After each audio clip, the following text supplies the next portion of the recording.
یہ تیرے جج ہیں یا میرے جج؟ تزادستان میں پھر سے واضح تقسیم۔ انتظامی و فوجی مشینری کو بے بس کر کے بے تاج بادشاہ کون بنا تھا؟ اختلاف کو جرم بنانا قومی بیماری۔ سہیل وڑائچ کا کالم۔ سینئر صحافی و تجزیہ نگار سہیل وڑائچ اپنے کالم میں لکھتے ہیں کہ مسئلہ سیاسی ہو یا عدالتی، صحافتی ہو یا انتظامی، ہمارے ہاں تقسیم اس قدر زیادہ ہے کہ فوراً یہ جائزہ لیا جاتا ہے کہ یہ تیرے جج ہیں یا میرے جج ہیں۔ اسلام آباد ہائی کورٹ کے 6 ججوں نے ریاستی مداخلت پر احتجاج کیا تو ایک بار پھر تزادستان کی تقسیم واضح ہو گئی۔ یہ جائزہ لیا جانے لگا کہ یہ تیرے جج ہیں یا میرے جج ہیں، حالانکہ میرے تیرے کو چھوڑ کر انہیں ہمارے جج ہی کہنا، سوچنا اور لکھنا چاہیے۔ یہی تقسیم صحافیوں کے بارے میں بھی اپنا لی گئی ہے۔ ان صحافیوں نے کچھ کو میرے صحافی اور کچھ کو تیرے صحافی بنا رکھا ہے۔ میرے صحافی جھوٹ، پروپیگنڈا اور فیک نیوز بھی دیں تو واہ واہ، اور تیرے صحافی سچ بھی لکھیں تو لفافی۔ یہی حال سیاستدانوں نے بیوروکریسی کا بنا رکھا ہے۔ میرے افسر اور تیرے افسر کی تقسیم ایسی ہے کہ جو نئی حکومت آتی ہے وہ ماضی میں تعینات افسروں کو اپنا دشمن سمجھتی ہے اور اپنے پسندیدہ افسروں کو تعینات کر دیتی ہے۔ بدقسمتی سے جرنیلوں کے بارے میں بھی یہی رویہ ہے کہ ایک زمانے میں انصافی جنرل باجوہ کی تعریفیں کرتے نہیں تھکتے تھے، آج کل ان پر الزام لگاتے نہیں تھکتے۔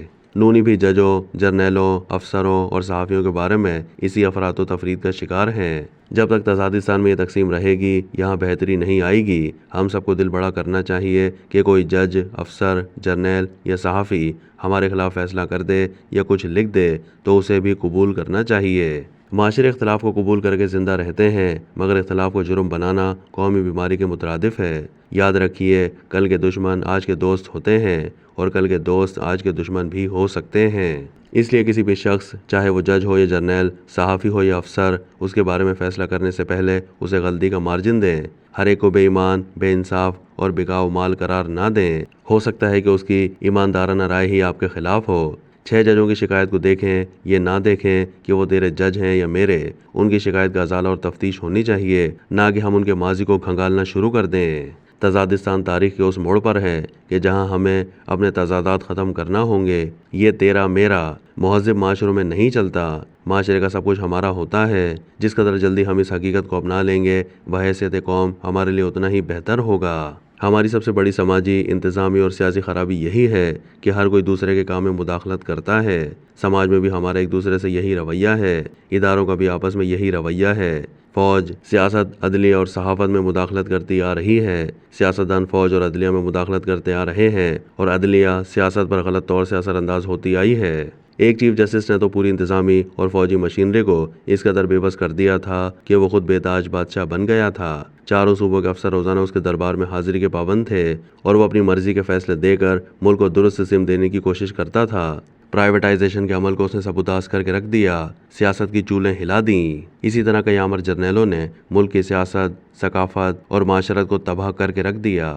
افسر شاہی بھی حکمرانوں کے چشم ابرو پر کام کرتے ہوئے بدعنوانی اور ناانصافی کی مرتکب ہوتی رہی۔ ہم صحافیوں میں سے بھی کئی آمروں کے کاسلیس بن کر ان کی تعریفوں کے پل باندھتے رہے۔ یہ سب کچھ غلط تھا، مگر اس کو درست کرنے کے لیے گلوٹین لگانا، پھانسیوں پر چڑھانا یا ان سے نفرت کرنا مسئلے کا حل نہیں ہے۔ اس کا حل یہی ہے کہ ماضی کی غلطیوں کی معافی دی جائے اور آئندہ غلطیاں نہ کرنے کا وعدہ کیا جائے۔ جب معاشرہ ہماری طرح کی تقسیم کا شکار ہو تو ہر طبقہ دوسروں کو غلطیوں کا ذمہ دار قرار دیتا ہے، مگر خود کو غلطیوں سے مبرہ قرار دیتے ہوئے اپنے اعمال کا جواز پیش کر دیتا ہے۔ ہم صحافیوں کو لے لیں، ہم میں سے کئی ایک نے مارشل لاؤں کے جواز پیش کیے۔ کسی نے عامر کو اسلام کا سپاہی اور کسی کو روشن خیالی کا امام قرار دیا۔ اداریوں اور کالموں میں ملک غلام محمد، اسکندر مرزا، ایوب خان، یحییٰ خان، ضیاء الحق اور پرویز مشرف کے اقدامات کی تعریف کی جاتی رہی۔ جرنیلوں نے کسی سیاستدان کو ایماندار نہیں سمجھا، ہر ایک پر انگلی اٹھائی، حتیٰ کہ مشرقی پاکستان میں اپنی حکمت عملی کی ناکامی کا ذمہ دار بھی مجیب اور بھٹو کو قرار دیا۔ سیاستدانوں نے کارکردگی نہ دکھانے کی ذمہ داری قبول کرنے کے بجائے یہ جواز پیش کیا ہے کہ ہمیں کام کرنے نہیں دیا گیا۔ بیوروکریسی اپنی غلطیوں کی ذمہ داری فوجی اور سیاسی حکمرانوں پر ڈال دیتی ہے، حالانکہ اگر معاشرے میں اصلی شعور آ جائے تو ہر طبقہ اپنی اپنی غلطیوں کو مانے اور ان غلطیوں کو دور کرنے کی کوشش کرے۔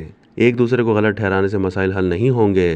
مسائل اس دن حل ہوں گے جب ہم سب مانیں گے کہ ہم سب سے غلطیاں ہوئی ہیں اور سب نے مل کر انہیں ٹھیک کرنا ہے۔ غلطیوں کو ماننا ہی اصل بہادری اور اصل سچائی ہے۔ دنیا کی جس قوم نے بھی ترقی کی ہے، اس نے پہلے اپنی غلطیوں کو مانا ہے اور پھر ان کو ٹھیک کرنے کی کوشش کی ہے۔ 6 ججوں نے جو مسئلہ اٹھایا ہے اسے ایک نئی صبح کا آغاز سمجھنا چاہیے، اور جس طرح سے سپریم کورٹ نے فوری ایکشن لیا ہے وہ بھی قابل تحسین ہے۔ وزیر اعظم سے فوری ملاقات سے ظاہر ہوتا ہے کہ عدلیہ کو اس معاملے پر تشویش ہے۔ توقع یہی کرنی چاہیے کہ اس مسئلے کا حل نکال کر ہم بہتری کی طرف گامزن ہوں گے۔ معاملہ صرف عدلیہ میں ایجنسیوں کی مداخلت کا نہیں ہے بلکہ ہر ایک شعبے کی دوسرے میں مداخلت کا ہے۔ اس حوالے سے آئین میں ہر ادارے کی حدود اور ذمہ داریوں کا تعین کر دیا گیا ہے۔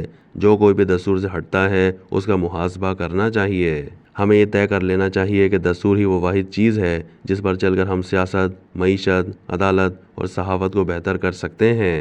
ہم خوش قسمت ہیں کہ ہمارے پاس تحریر شدہ متفقہ دستور موجود ہے جس میں ہر طبقے کی ذمہ داریوں اور حدود کا تعین کر دیا گیا ہے۔